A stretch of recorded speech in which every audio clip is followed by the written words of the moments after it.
Hello, everybody. It's the Capes Cast podcast crew back again. I'm Jeremy, And I'm Ryan. and today we're gonna start off with Fantastic Four number 18, Yes, but sir. we're probably gonna just dive into this whole run, like what's so far. Yeah. It's been top five Marvel books, I would say. Yeah. Easy, I Easy. would say. Yeah. I don't know.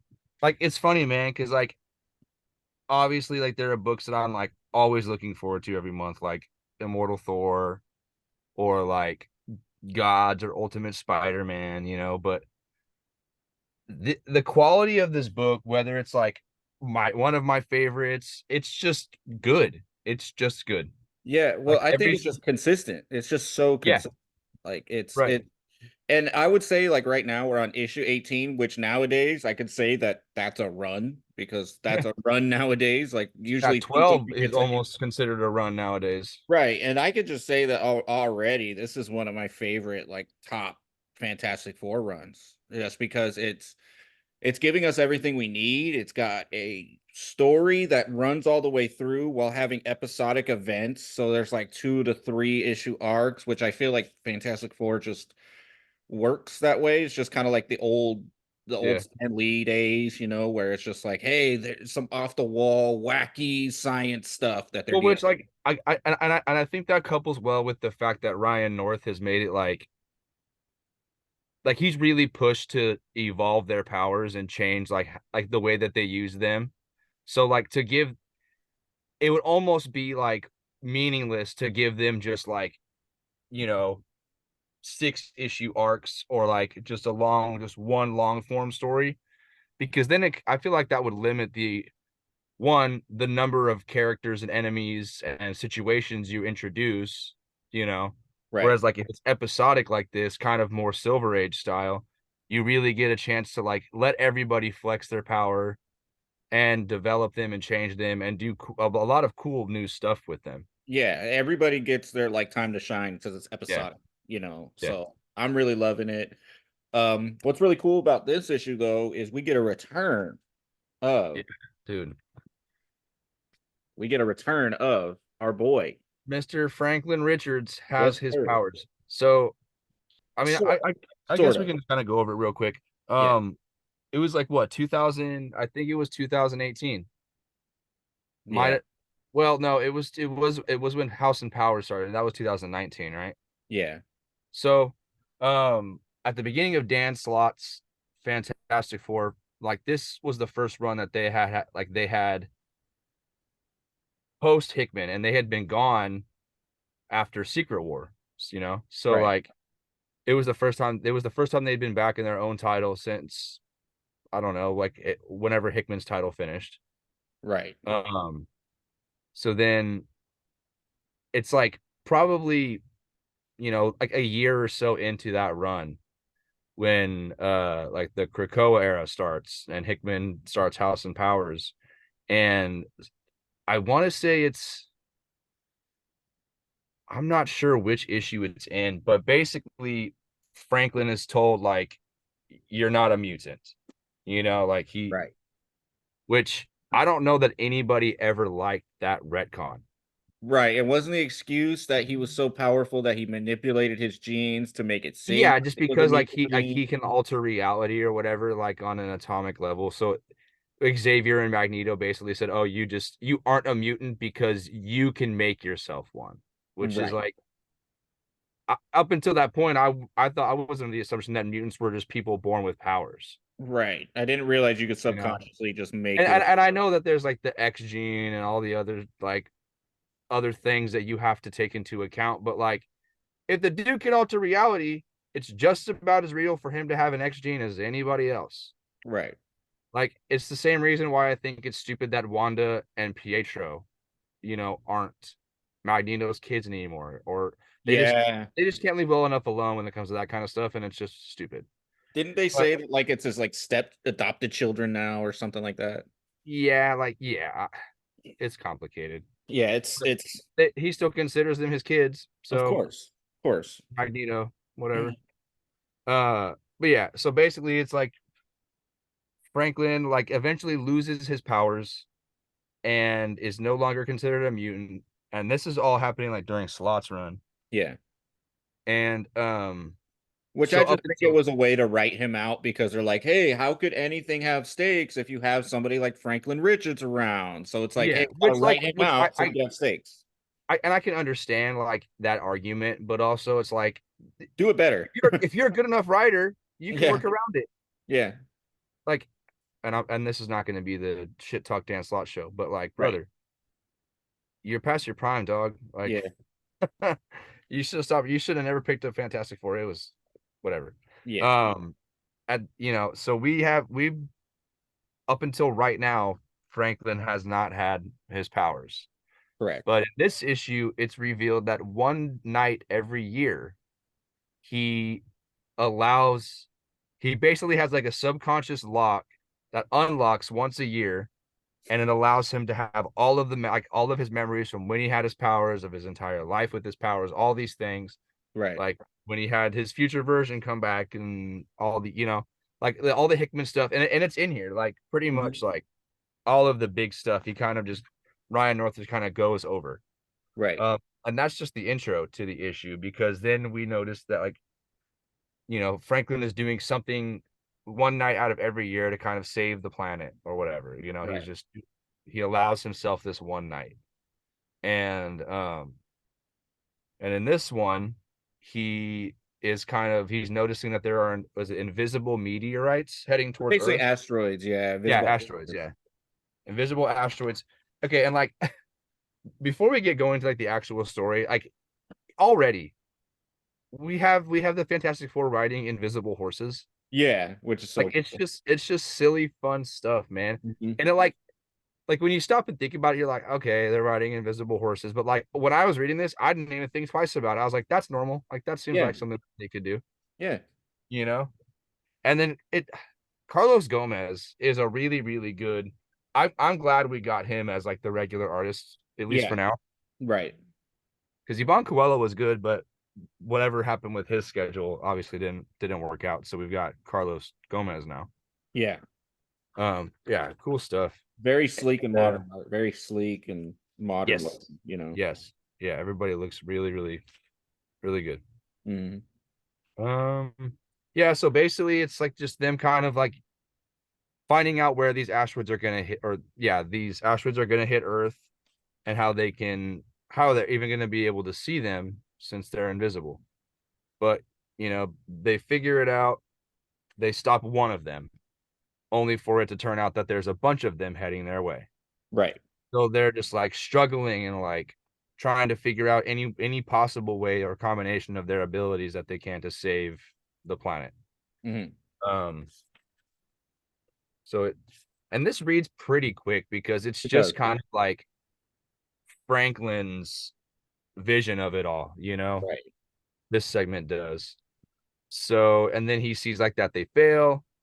And then so Franklin makes one move and he just like shifts the asteroids out of alignment just enough for them to miss Earth. Right.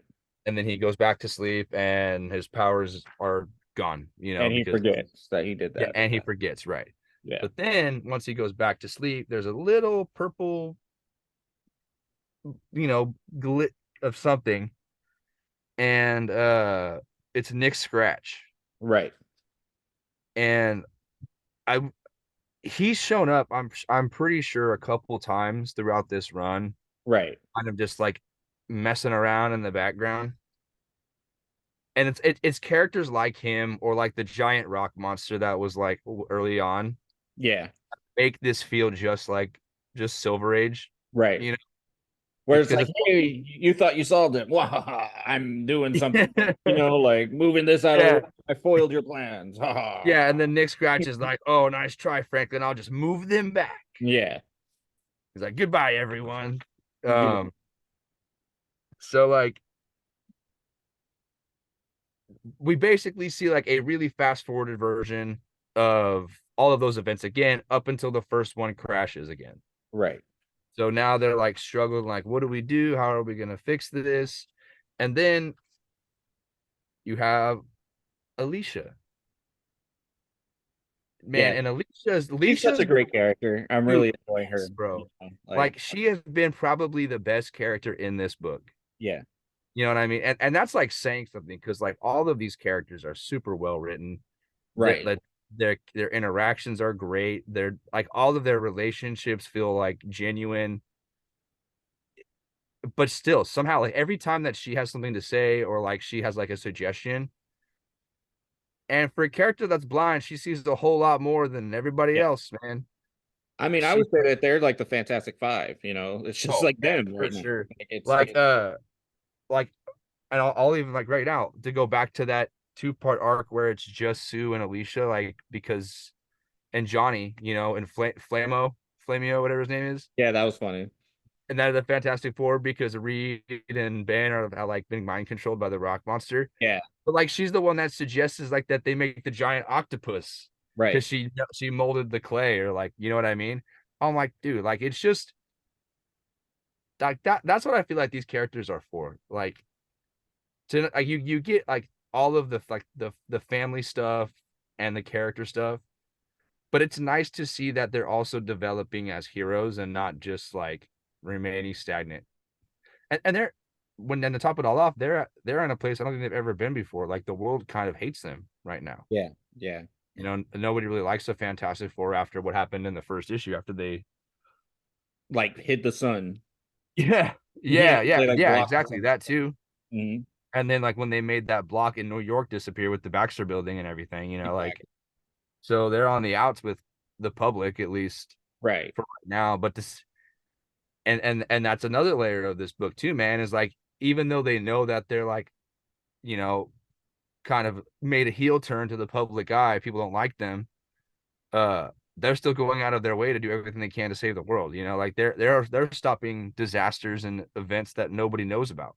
right. But each episodic issue where they have to kind of go out of their way to fix something in the most dire ways adds like a layer to this whole thing of Yeah, we don't trust you. It's exactly, because you even have the shield aspect of them too, where like Maria has been keeping tabs on them for since the beginning. And like when they block the sun, she's like, okay, like you guys are dangerous.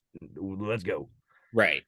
I mean, and then you had the instance where they went to that other dimension and brought that one piece fell into the lake, and Mhm. like two issues later, it started to spread again. Right, And that was a clear setup for another thing, but it's just been like one thing after the other. Is every They are saving the world, but each time they do it, it's in a new and potentially dangerous way to those without powers. right. And that's this perspective that Shield is giving.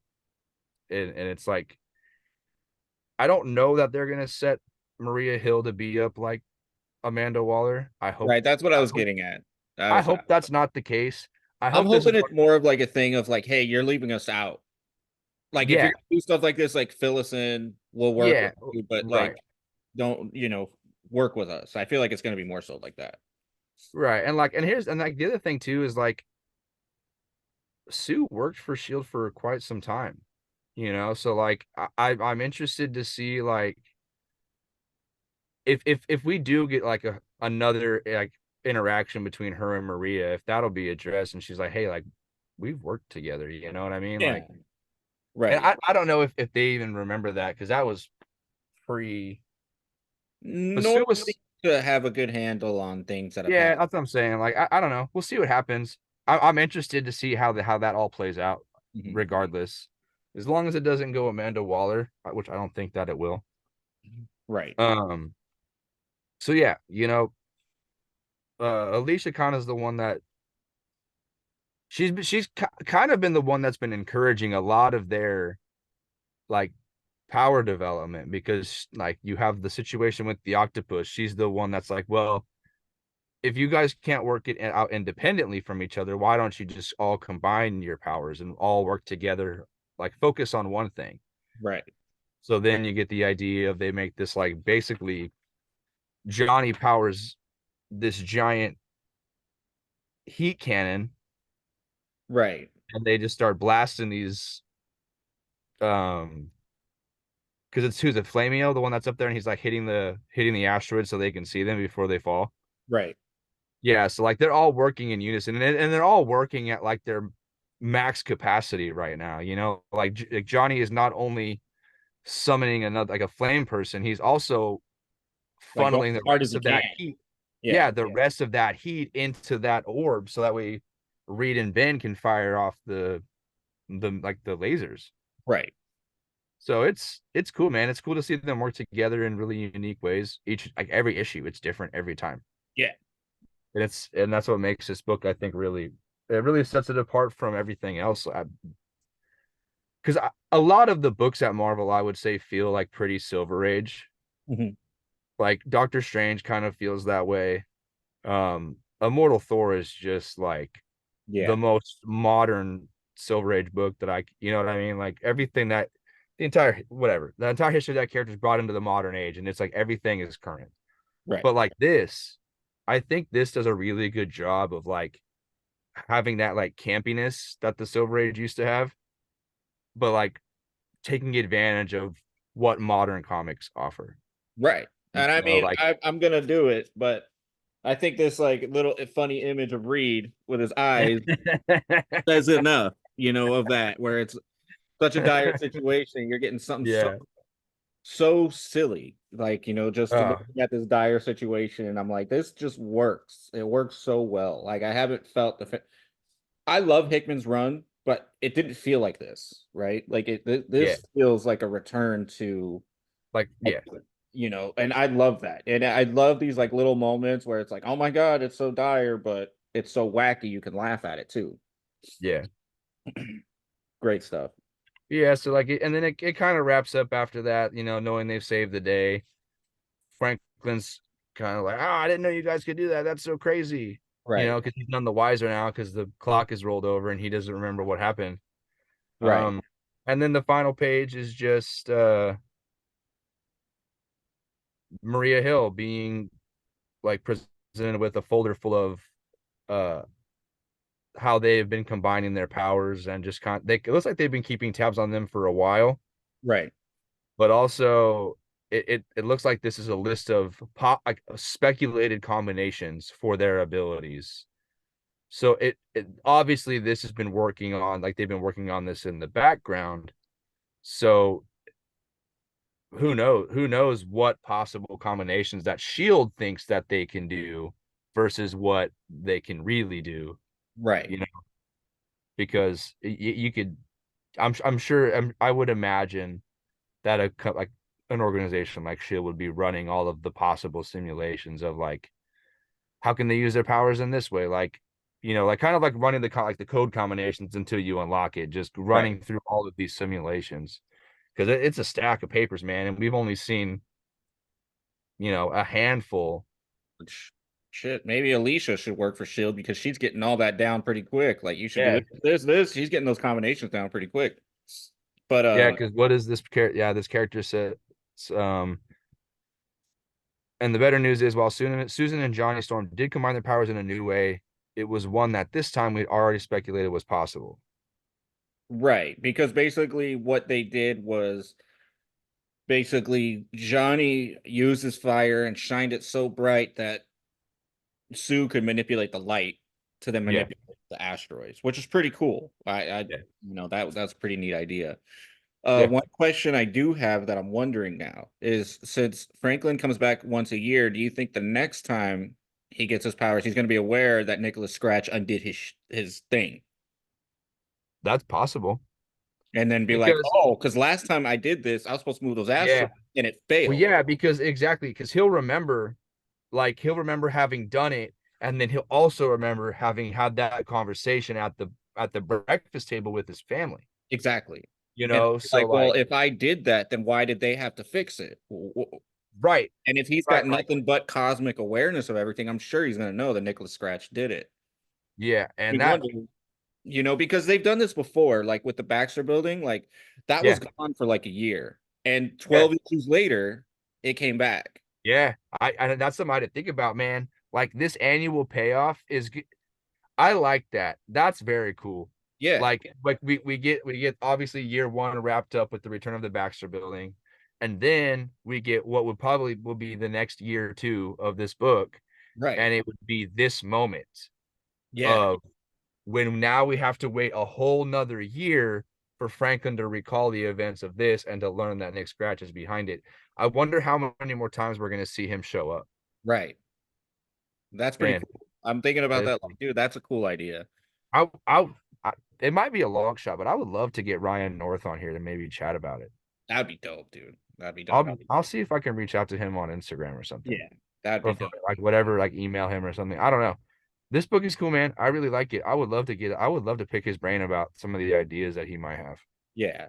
And another thing, I know we kind of talked about it before, about the whole thing with Reed and the Maker that's going on with the Ultimate Universe thing. And I know probably Hickman will probably do something with that, or Mhm. what's that guy, Dennis for the Ultimates? In his camp, yeah. Yeah, Dennis Camp. Maybe they'll do it, but I would like it, at least Ryan North to do like a setup book where he's like, hey, like I'm gonna be gone maybe for an issue or two, or I'm gonna be gone for a little bit because I have to go find the Maker. Like I have to find the Maker. Or like even maybe I would even go so far as to say let North write a one shot Yeah, like that's can like I don't know, call it whatever you want, right. as long as I feel like it focuses on what our current version of Reed is. But see, then again, like I think of Hickman's Reed and I think of like Ryan North's, and obviously they're the same and they Right. have the same qualities, but like They're written completely different for sure. yes. Yeah. And so I feel like unless there was to be like some major collaboration, I don't know that would happen. But if Yeah. it, I I just would, kind of would want Ryan North to have his say yeah. since he Oh is yeah. doing current Read. If Yeah, yeah. No, for sure. And yeah, it would be cool to see how Ryan would read out of certain situations with the maker that maybe Hickman wouldn't. You know what I mean? right. So I don't know. That I either way, that's an interesting idea. I'm game for it regardless. Yeah. Even I, if it's a one if it's a one shot like the Doom one shot, just call it Reed. yeah, I would love Nah, that. call it Uh, Reed. I mean, the only concern I really have for this series is I'm not following everything happening in Marvel right now, and everything coming up is tie-ins with this series, which kind of bogs my excitement down a little. I know it's going to be fun still. It's Yeah, Ryan, yeah. but it's like I'm not reading Fall of X, and the next issue is a Fall of X tie-in. I'm not For reading. this, Yeah, they're having a Fall of X tie-in. Yeah, for the next issue.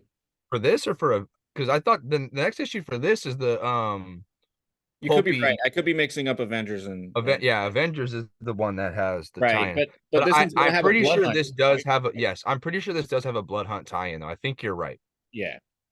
and I think it might be June, maybe. Hmm. I don't remember. But most of these books are gonna have a tie-in. You know what Yeah. I mean? Yeah, which kind of sucks because I'm not really gonna be like I'm not really in the whole Marvel. Like I'm a casual Marvel guy. You know what I mean? I'm not Yeah, really all yeah, in buying the events and stuff like that. So I don't know. I'm sure Ryan North is still gonna make it his own thing dealing with Blood Hunt, but I don't know. It's just kind of more like it feels like I'm just kind of seeing a little corner of a story that this happens to take place in rather than yeah. Like I don't know. Like and we have this conversation a lot. Like I just with kind of almost wish we got a Fantastic Four Blood Hunt #1 rather than yes, Fantastic Four. that's where I was basically gonna go with that. Is like we have the conversation of like the fact that so many events disrupt so many books Yeah, it's frustrating because like I think of several DC books that get upended because they have a 3 issue tie-in with this event and then 4 issues of their story only to get another 2 or 3 issue tie-in to another event months later. And it's exactly. like I understand if it's like a book that's being written by the person that's writing the event book. That I understand. Right. And that I can accept most times. Like that just makes sense. But like when you have, just random like I guess Doctor Strange doesn't really count because they're both written by McKay. But like what one of the Marvel books that is tied to Blood Hunt should have nothing to do with Blood Hunt. Right. Like, and I'm sure for people reading that book, they're either gonna read the issue and be like, "What is this?" Or they're gonna read Blood Hunt and be like, "Oh, well, I'm getting this anyway because I'm already reading it." But also, what about for those people that just only want to read that specific book? You know what I mean? Exactly. So I don't know. I've always had an issue with events and how they handle that kind of stuff. Right. I I I would almost rather them have like an oversized one shot, or like the way Night Terrors did it was actually not bad. As much as I didn't like Night Terrors as an event, like Right. the way they had it structured. Granted, pausing every book wasn't smart either. Yeah, I didn't really like that part So because it was I just mean, like, and hey, these 3 months, DC's just in Night Terrors. I mean, I kind of get that where it's like, hey, this is sprawling everything. Everything is yeah, affected in this universe. I thought that was a pretty cool way, but it's like, do it for a month, maybe yeah, 2, but they did it for like 3. So it was like, psh. yeah. It was for a cool minute, man. Because like, and only a couple books were handled well. And not even that, like a lot of like, for example, that the Batman one, they stopped Batman and it was Williamson doing those Night Terrors. It wasn't even Zdarsky, you know. Yeah, So it was like they stopped like completely. Like it wasn't even the same. So I'm not really a fan of the abruptness, but like I said, I think the only way to do it is make Ryan North write a Fantastic Four Blood Hunt #1, one shot tie-in, so yeah, that people who aren't following it don't have to. Because it's like now the people who have this on their pull list are kind of forced to, they're right. ordered. They're ordered. So now we have to buy it. We have to read it. And we're only going to get one little tiny sliver of this story. So I don't know. To me, that kind of like takes me out a little bit.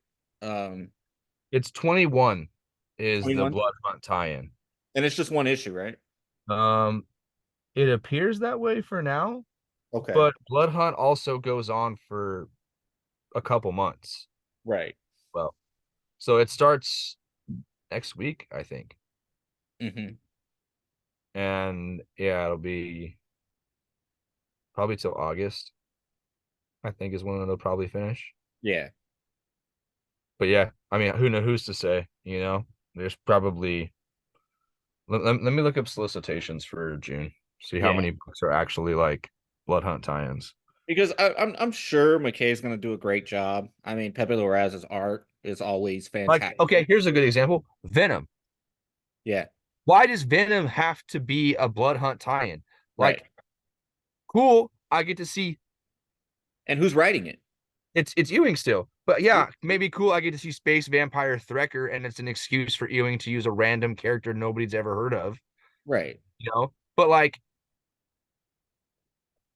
we're like neck deep in this Eddie and Meridius and Carnage shit, and it's like, Right. dude, like, Pause. We got to deal with this. Then you could go back to what you're doing, but we got to do this right now. yes. And it's And like, this was my problem with Dark Web, like that oh too. yeah. Like, granted, Venom was actually a part of that, and it was kind of Spider-Man, X-Men, whatever.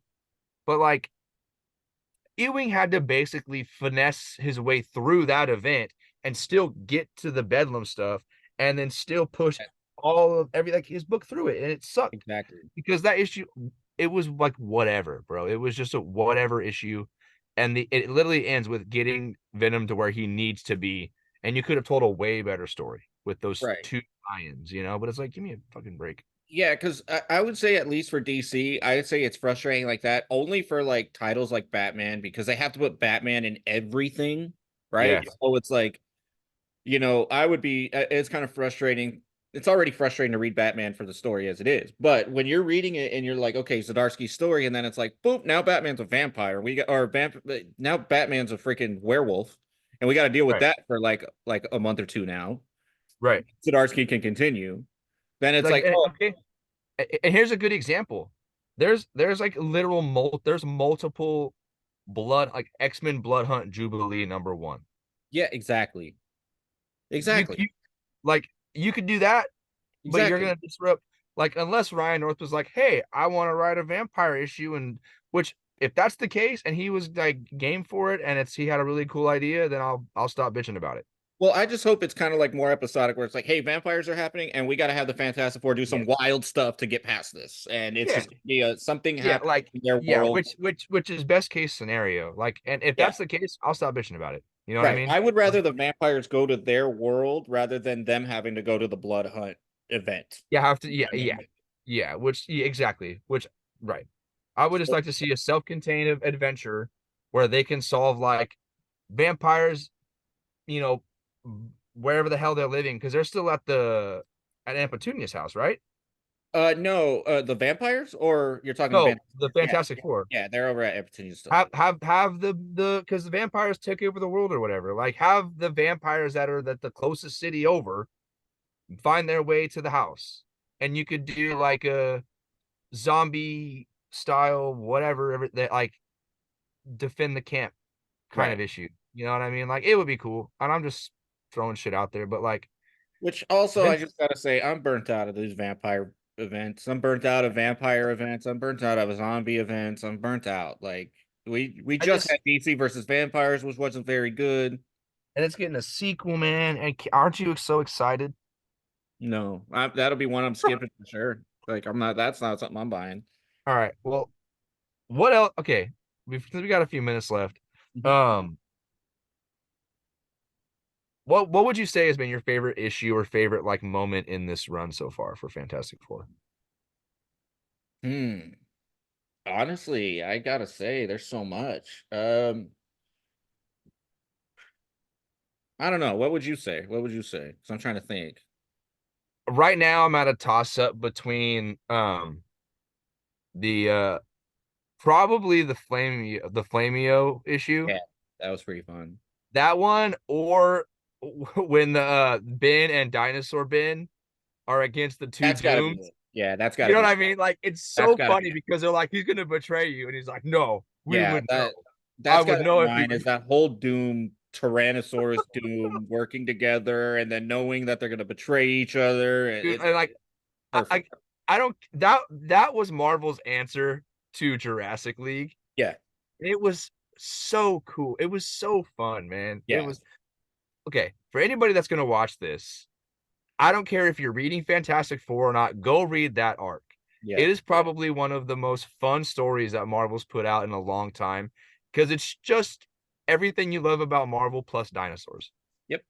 Because you get the Avengers, you get the Fantastic Four, and you get dinosaurs.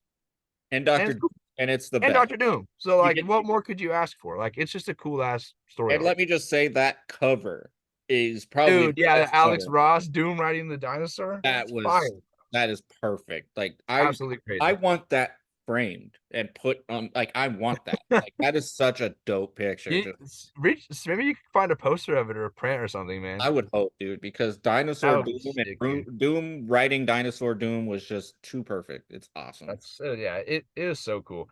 That's definitely my favorite part of this Yeah, run, I think, for for sure. sure.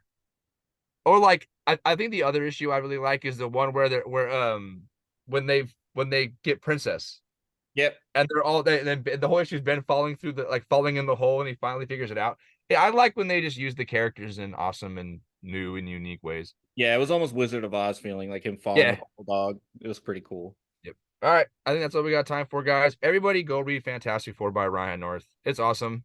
It's fun. Art is great. So thanks again. We'll see you next time. Later Peace on, out. guys.